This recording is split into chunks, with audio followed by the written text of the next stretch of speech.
What's up, people? What's up? This is your boy K Solo.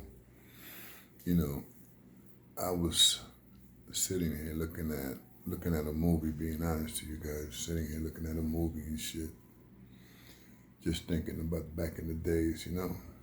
Just thinking about back in the days and thinking how many friends I had, how many true friends I had, and I can't stop thinking about one of those so-called friends, and his name was Little Pete. We used to call him Little Pete. Little Pete was one of my best friends, sons, but not son like what you guys think. Not he didn't have a girl and and the girl gave birth to Little Pete. No, not that kind of son. Felipe was his street father. Feel me, guys. Felipe was his street father, and we were like his uncles. We was a lot older than Little Pete. When I met Little Pete in '85, I didn't even know who the fuck was him. And when they told me, yo, that was Felipe's son in the streets and blah, blah, blah. So I was like, okay, if he was Felipe's son, that means, I remember when I told him that, I said, if you was Felipe's son, that means I'm your uncle. So he started smiling and shit, I was always a funny dude. There's no question about that. I was always a funny dude. And, for a few years, it kept going like that. You know what I'm saying? He stood over my house a few times. He knew my moms. He knew my sisters. He knew my brothers. And most important, he knew me. And over the years, has kept going on, Little P grew up to be a man. I remember one time he was locked up, and I heard that he was in C-74, and I went to C-74. And I was looking for him. I wanted to know what building he was. And I found out, not what building, what house he was in C-74. So I found out. And when I found out the house that he was in, I found out that he had a problem with this 5%er. And the 5%er was like my age. You know what I'm saying? He was older. He was a lot older than Pete. And he was fucking with Pete. Like, Pete had, what can I say? Pete was a son. He was a son in C-74. He had this black dude that was taking care of him, you know what I'm saying, like making sure nobody fucked with him. And I met this black dude. In the visit, but I didn't meet him in the visit. He was working in the visit package. That means if you had something to send home, you give it to him. There's a CO there, and he takes that, put it in the bag, writes my name, blah, blah, blah, blah. The CO takes it, she double checks it, everything is good. She sends it out, your family gets it. So that was that kid's house. And that was his job. So, he told me about Little Pete. He said, yeah, man, I got him upstairs and stuff like that, blah, blah, blah. That's how I found out about Homeboy and what house Little Pete was. But you see, Homeboy was not always in the house because, like I said, he was working. And the only time he used to get back to the house, it was like about 7, 8 o'clock. And I really don't understand how Little P had a problem with that dude if he had a so-called pops in jail. And when I got to jail, no question, the second time I was at C-74, I had like about 3 fights. I was gone for about a year and a half from the first bid that I did in '85. And this is like '87. And I remember when I got there, something happened in one of the houses that I was in. One day I'll tell you guys that story. So after everything happened in the house and shit like that, they started packing everybody, those certain people up. And they did not notice that I was one of the dudes that was involved in the fight. They thought it was an all-black fight. I just, got away. You know what I'm saying? I just got away from that. And they threw all the guys that were so-called running the house. I was only in the house for like 4 days, the most. And me and two or three other cats, Boogaloo, I mean, that dude was well-known, Boogaloo, for 183rd in Katona. No question about that. Twin Projects. Boogaloo ran that whole shit. They killed Boogaloo. They killed him young age, no question about that. Boogaloo was like a little son to me. And I remember it was me and my little boy Alex, this kid that I used to ride bikes with. See, at that time I was already smoking weed. So Boogaloo never smoked weed. So we went back, I remember we went under Twin Projects, and it was, how you call that, a parking, like, Twin Projects got parking. So we went into the park and we saw Boogaloo and like two or three other little black kids. So we started playing with them, bucket out with them and shit like that. Then we lit up a joint and we put Boogaloo to smoke. And Boogaloo smoked it.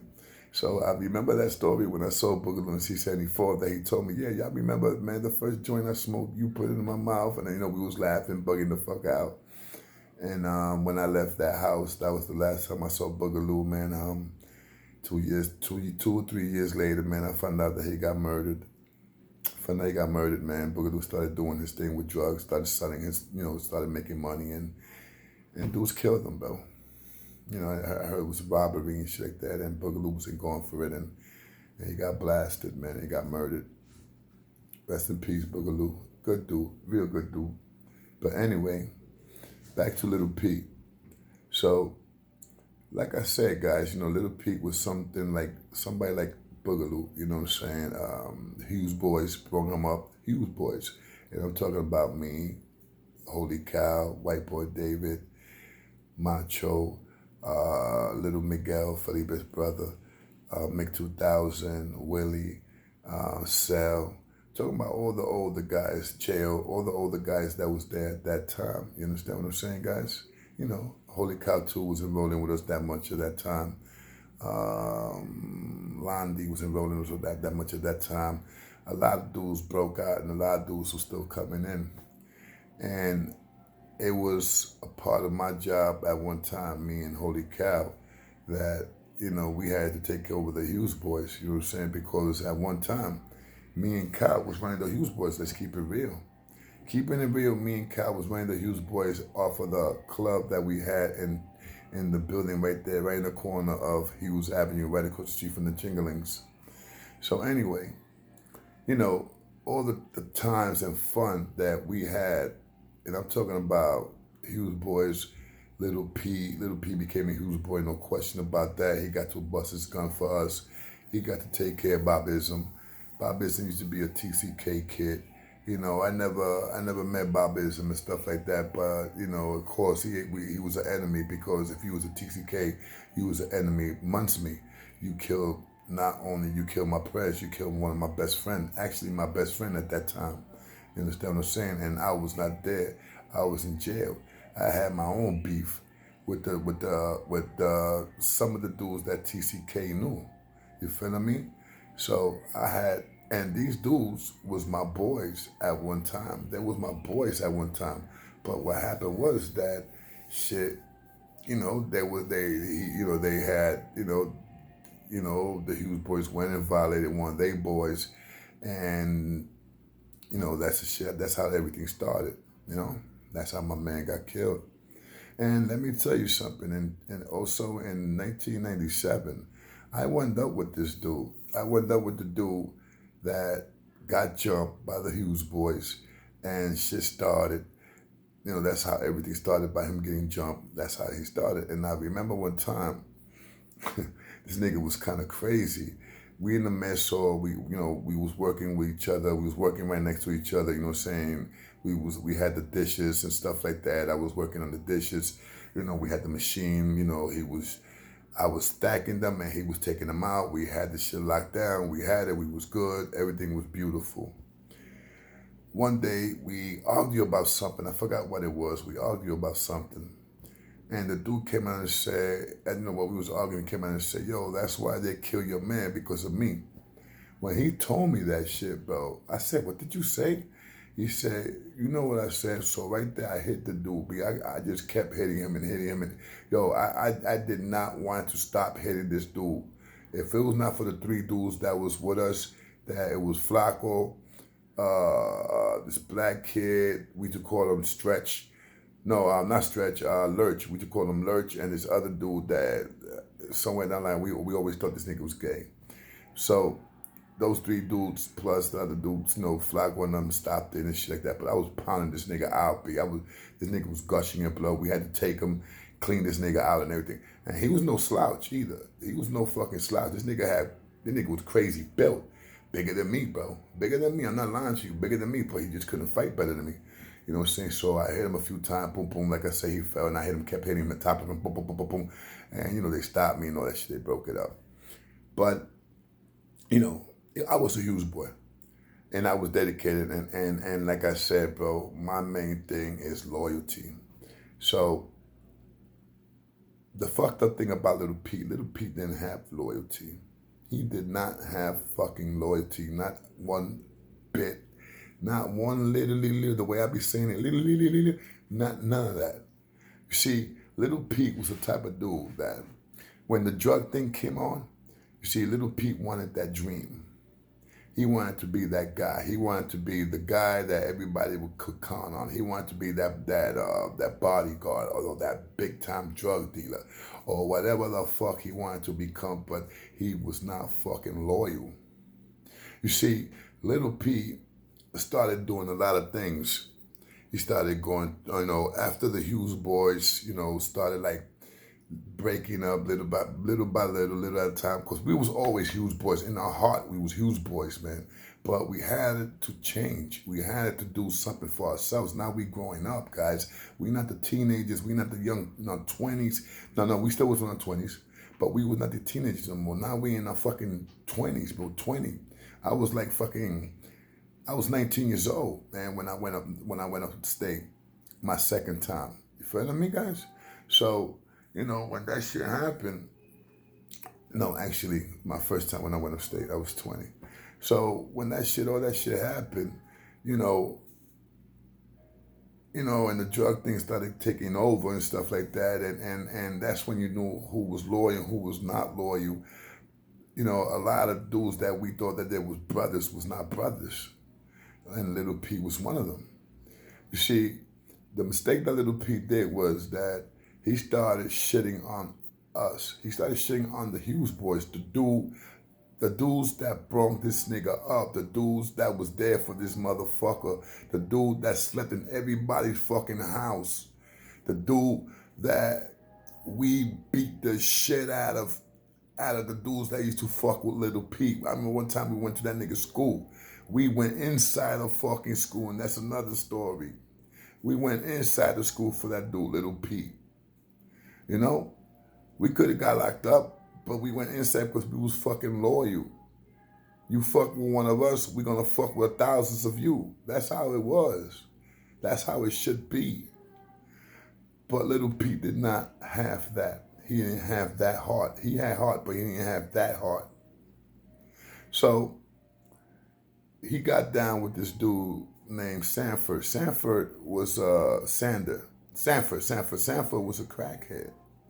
But I think he went to jail, came out, gave that shit up. And the next thing you know, Sanford started making crazy fucking cheddar. The nigga was making money like fucking crazy. And Little Pete, he was a little greedy for money. He wanted attention. He wanted people to trust him. Like that, he could dress real nice and buy all the nice clothes and run around with all the nice guns and the cars and the girls. What everybody wanted. I wanted that too, no question. And I had a little bit of that. Oh, yeah, no question. I had a lot of taste of that.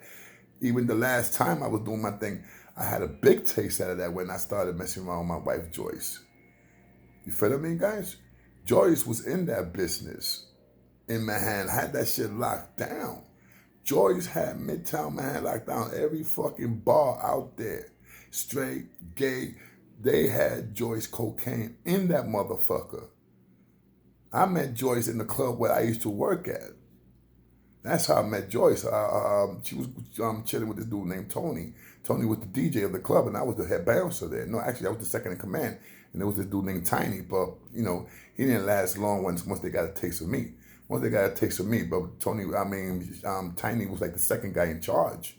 You feel me? They started giving me 7 days a week, 7 fucking days a week. So back to Little P. See, when Little P went with Sanford started finding out about Little P. Sanford told me one time in jail, this is in C-74, 1997. Sanford told me, 1998. It was 1997 already. I was already in the island for like 5 months already, fighting my case, whatever, and I was already copped out. So me and Sanford was already in C-74 getting ready to go upstate. Sanford was a parole violator, so parole violators, they took a lot faster than me. So when they took Sanford, I left like 2 weeks after him. You feel me? But me and Sanford started breaking bread. And I didn't like Sanford when he was on the street. When I met him in jail, me and him started clicking because he came to my house and we started clicking, bro. Me and him started like, what? And that nigga was getting hit up with some weed. Oh my God, we was chilling. Nigga Sanford died, man, a month for me to come home. The nigga died. He died the same month, but I went to parole. And that nigga said it, yo, Solo, no, he used to call me Junebug. Yo, Junebug, when you get out, yo, come see me, man. Come see me. Because he always wanted me down with his team. A lot of people wanted me down with their team, like Flex, Calderon, Make 2000, Sanford. Man, I could name you people, bro, that wanted me down with their team because they knew I was loyal. I was loyal. Fuck the guns, fuck the money, fuck the cars, fuck the jewelry. Loyalty could overcome anything. Loyalty, bro, and trust could overcome anything, bro, and anybody. But a lot of people don't see that. Little P didn't see it. So Sanford told me one day, he said, yo, June, man, one day, man, I test out Little P. Because I told Sanford, I said, yo, why you shot Little P, man? Sanford shot Little P 16 times with a 9 right there, close range, bro. Bah, bah, bah, bah, bah, bah, bah. 16 fucking times. Little P came out, B, with no limp, no nothing, no bag, no nothing. The dude must have had a horseshoe stuck in his ass. He came out without nothing. And why Sanford shot this nigga? Because Sanford told me that he was testing Little P.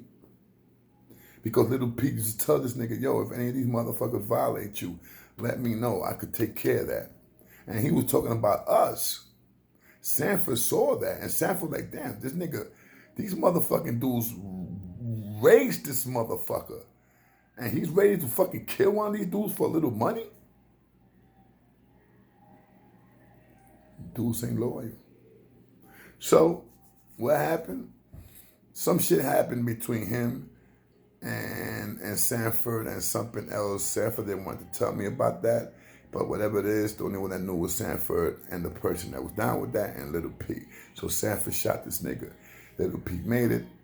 What happened with Sanford? Sanford wound up going to jail. Sanford wound up going to jail when that happened. Sanford did like a little bit, like about 5 years. So, at that 5 years, Little P was out there freelancing. He was out there going to different places trying to become that person that he thought he was going to become when he was down with Sanford. So one time Little P finds out that I'm doing my thing with Flex. Flex, Bucky's brother. 183rd Flex, 183rd Flex, no question about that, Katona. Flex, that was Flex block all day, every day. That been Flex block for years. I cannot claim that block. That block was mine because I lived there and I knew people there. I knew Rocksteady. I knew everybody there, but I could have never claimed that block because that block was not mine to claim. That was Flex. Got to give it. As a matter of fact, that was not even to Flex. That was the Rocksteady block. My block became the block from Twin Projects up. That was me. Now, that was me, and that was property of Hughes boys. You feeling me? That was me there now. Yeah, me and Flex had 2 or 3 words, but we was always good, man. We was always good. But just like Sanford, Flex couldn't trust Little Pete either. You see, this is what I heard. I heard that Flex put a $15,000 contract on me because I didn't lace my brother-in-law, Tito. And no, I would not take this video down. No, I would not. So he wanted, you know what I'm saying, he would want to pay the $15,000. So the first motherfucking hands that came up was fucking Little Pete's hand. Was the first one that raised up. This is what the fuck I heard. This nigga hands went up in the air, yeah, me, like Mr. Carter. Welcome back, Carter. Horseshack, yeah, me. The plan was, bro, that Little Pete was supposed to come to my house, knock on my door. I open the door. Oh, one of my sisters or whatever calls me. I come out. He was like, yo, let's smoke a blunt. I was walking around here, and I saw I was here in your block, and I got this weed, and, all of a sudden, I went to come upstairs and smoke a blunt with you. And I was supposed to go outside, light up the blunt, smoke the blunt, while we smoke half of the blunt, right there, he was supposed to lace me. What happened? Flex said, if this motherfucker picked his hands up to shoot somebody that raced him with a bunch of other guys, and he's ready to do that to this dude, imagine what he would do to me if the money was right. And this I was told by no other than Cool Joe. That Cool Joe was there at that time. And who else? And somebody's sister that I'm not going to mention her name because she doesn't deserve to be mentioned and none of this shit. Somebody else's sister that had well information that told my sister Gina, God rest her soul. So when I heard about the $15,000, bro, I was fucking tight. Oh, man, I was tight. You feeling me? I was tight. I wanted Little Pete. I was looking for Little Pete. And I did not catch him. And if I would have called him, I swear to God, to everything I love, I would have killed him, bro. I would have killed Little Pete. But somebody else did the work for me. And I'm talking about that somebody else did the work for me because I don't know that person that did that work. But I lived in that area while he tried to go over there. He tried to go to 183rd in Creston, around somewhere that he's not really familiar with. I live over there in Creston, Walton, Morris, Burnside. I've been there for fucking 19, 20 years. And this little motherfucker's going to go over there overnight and going to think that he's going to rob the Dominicans that was wearing the black tops. So the nigga opens up his mouth and somebody listens to him, goes to the Dominicans and told the Dominicans, yo, this nigga right there, he got this shit planned. He's coming tonight. He's going to try to rob you guys. What happened? They was waiting for that nigga with a 357. They was waiting for that motherfucker to pop up. And when he popped up, they pulled out on him real quick. That nigga didn't even get a chance to pull out. He started running. And when he turned around, like going down to Morris, they called him right there, bro. In the back one time. Boom! In the back one time, bro. Blew his fucking heart, bro. I never said anybody deserves to die. But that motherfucker deserves it. That little motherfucker deserved it. How the fuck you gonna try to flip a motherfucker people that had you since day fucking one, you little motherfucker?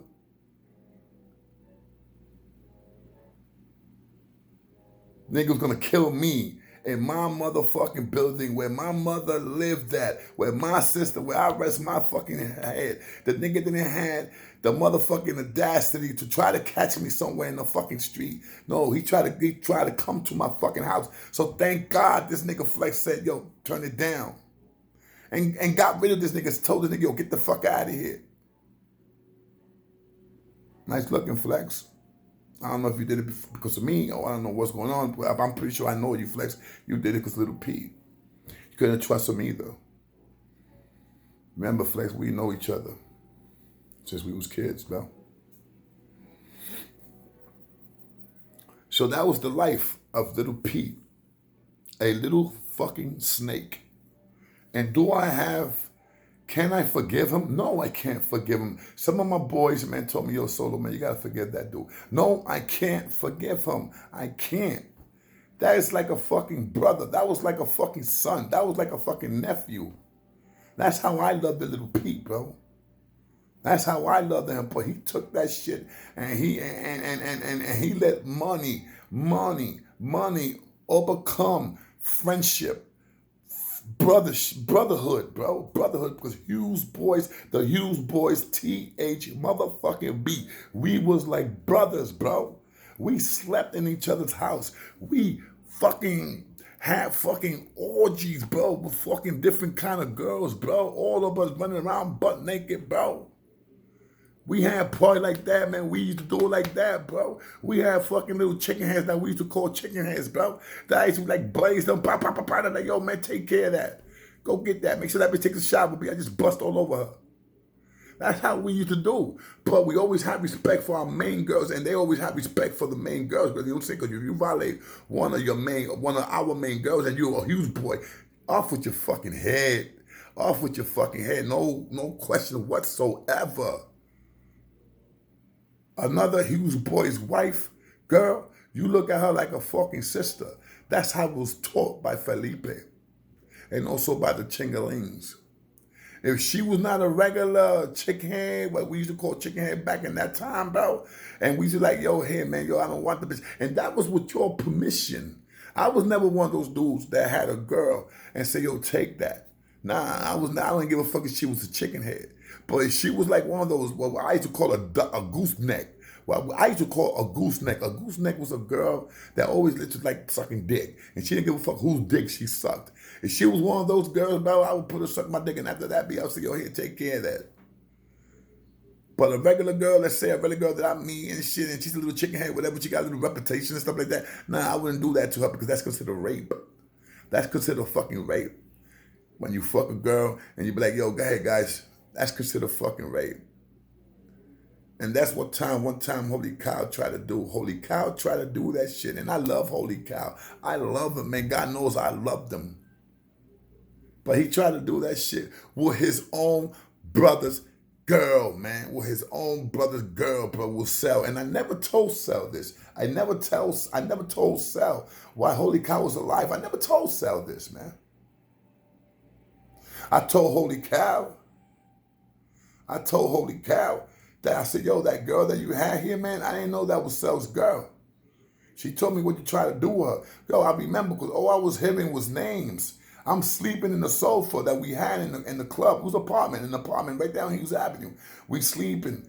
And you know when you hear somebody calling your name, but you thinking it's a fucking dream? And I'm hearing a Junebug, Little P, Mousy. She was calling everybody that was in the fucking room. And I don't know how she got to the club. I really don't know how she got to the club, bro, because I was sleeping. But when I wake up, I heard this girl begging, pleading for somebody to help her.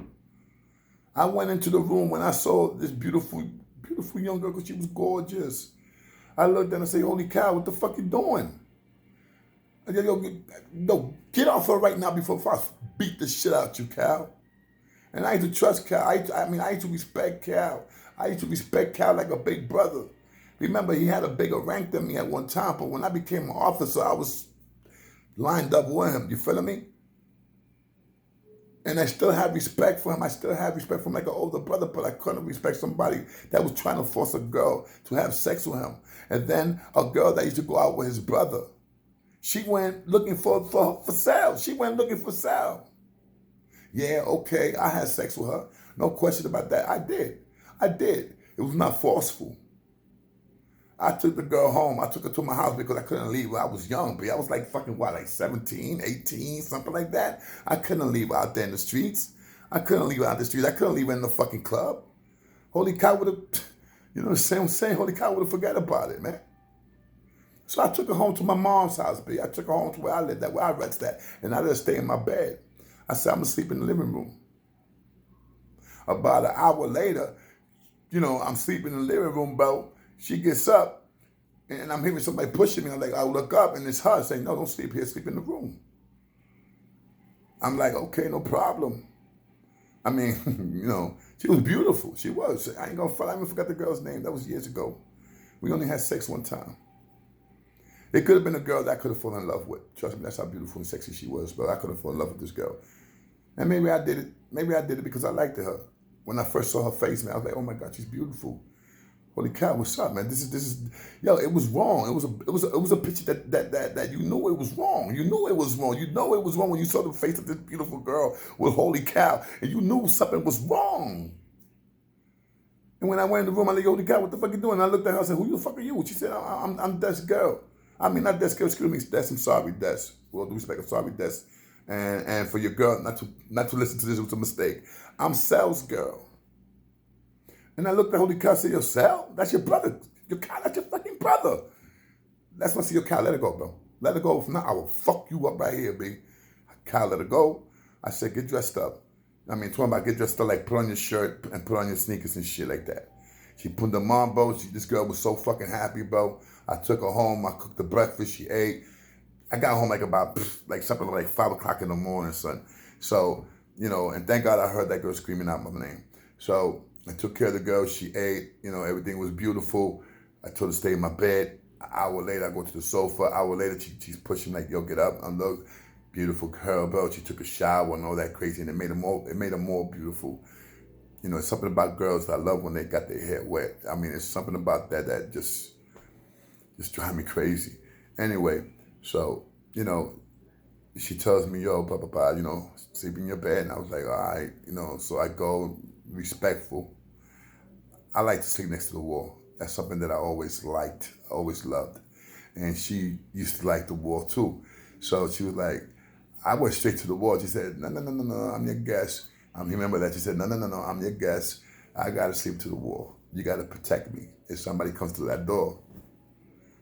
That was kind of cute. I ain't gonna lie. I'm not gonna lie, that was cute. I like that. So I went over and shit. I stood right there. And I remember I tried to sleep, but I couldn't sleep. I couldn't sleep with a beautiful girl like that next to me.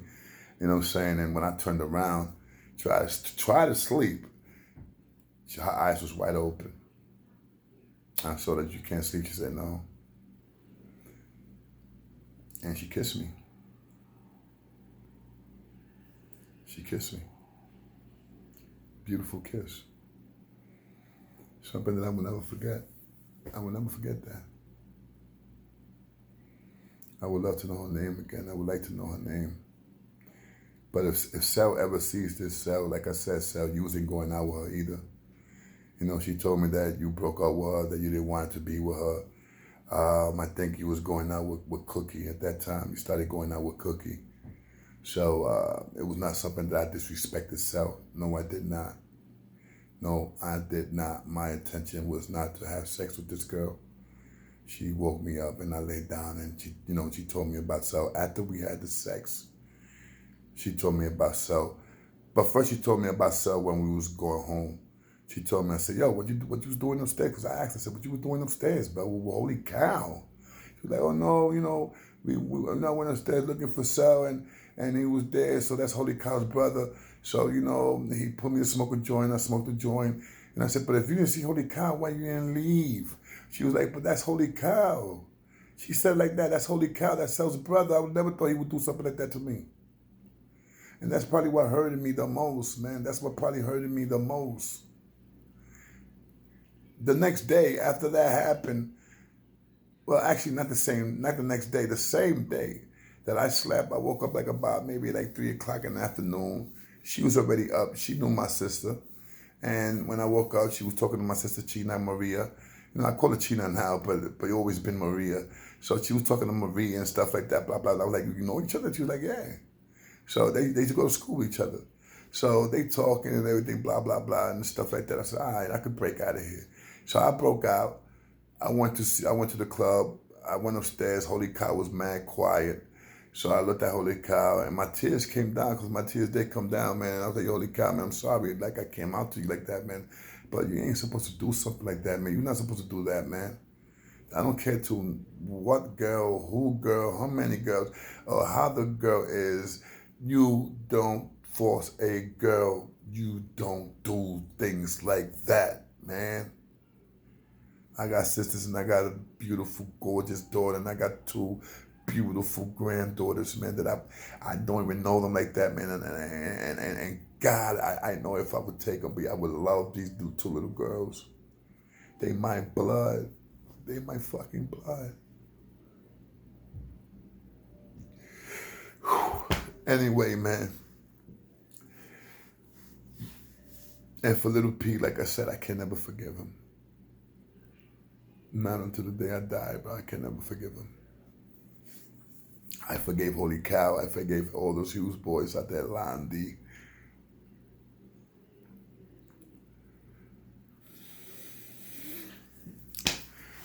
Let you guys go. Hi. Just flashbacks, man. Beautiful flashbacks. My tears come down because of flashbacks of beautiful times when my moms and my brothers and my good friends was alive. Lost so many friends, so many family members. So much. See you guys later. It's your boy K Solo.